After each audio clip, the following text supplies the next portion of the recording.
Years ago, the well-known country singer-songwriter and Nobel Prize winner Bob Dylan gave a peculiar interview on 60 Minutes. When asked why he continued to perform after a career spanning 5 decades, Dylan explained that he was fulfilling a promise he had made long ago. He said he had made a bargain, and he was simply keeping his part of the agreement. The interviewer asked what the bargain was for, and Dylan replied that it was to get to where he is now. His fame, success, recognition, and musical ability. Naturally, the interviewer wanted to know who or what he had made a bargain with. Dylan's answer was unexpected. He said the deal was with the chief commander of this earth and the world we can't see. This was not the first time Dylan had alluded to something like this. In 2008, he mentioned that he had traveled to a crossroads and made a deal. When he returned, he was changed. He had become the person he is today, in the music world, especially in the blues genre. There are many stories of musicians going to the crossroads and making deals with an unknown force, often associated with the devil. Blues legends like Robert Johnson and Tommy Johnson are known for such stories. It is said they returned with unmatched musical skill. In Martin Scorsese's documentary, No Direction Home, which follows Dylan's life, one of his childhood friends makes a notable comment. He said Dylan used to play at parties and, while he was all right, there was nothing special. Then, after spending a few months in New York, Dylan came back playing music that left his friends stunned. Another friend described him as someone transformed, like a different person or someone under the influence of something beyond explanation.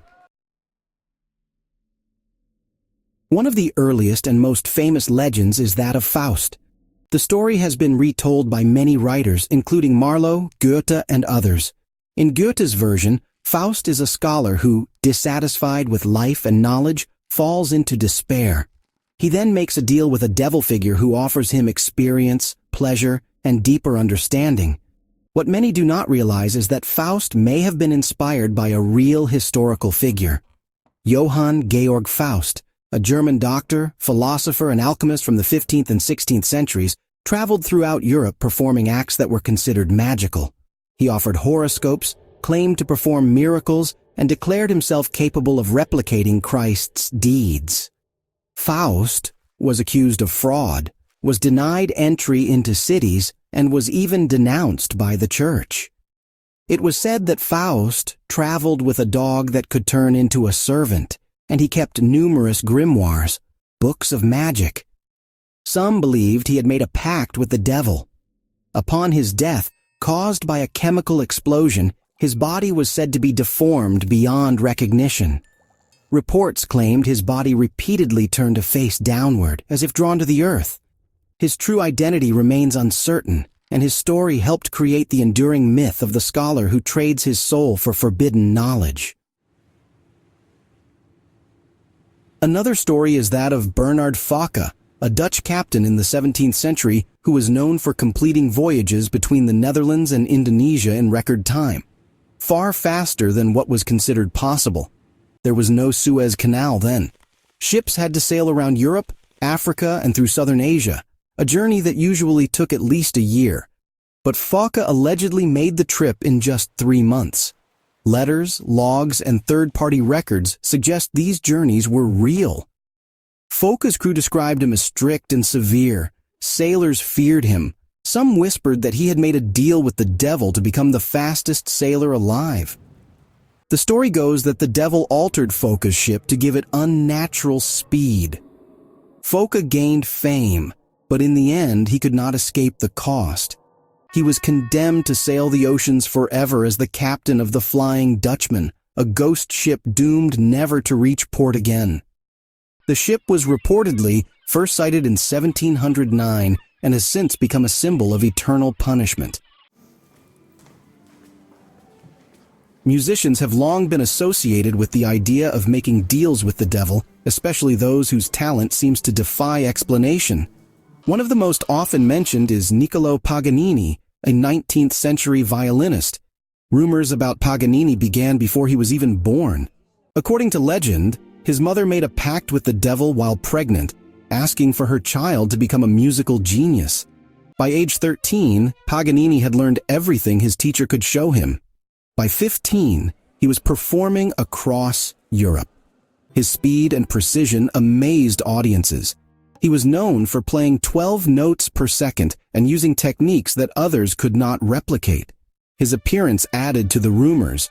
He was tall, thin, pale, and always wore black. People began to suspect that he was either the devil or in league with him.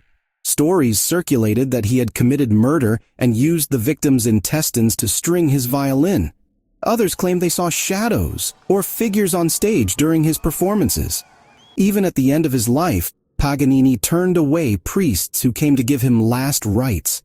The church refused to bury him, and only years later, with papal approval, was his body laid to rest. Then there is Jonathan Molton, an American Revolutionary War general and businessman.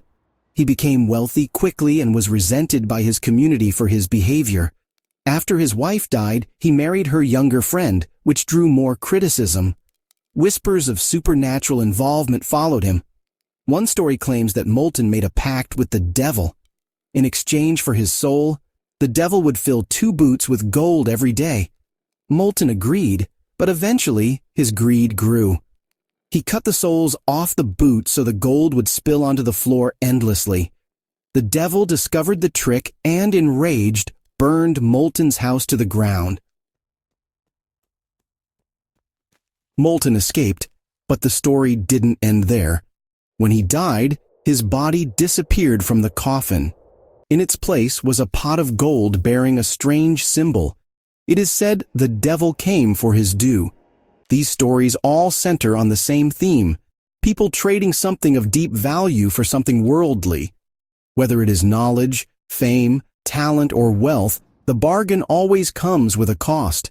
The stories endure not because they are necessarily true, but because they speak to human desires and the lengths some may go to fulfill them. So, it might be worth asking, what would you trade your soul for? And would it be worth it? As the Gospel of Matthew asks, what good will it be for someone to gain the whole world, yet forfeit their soul?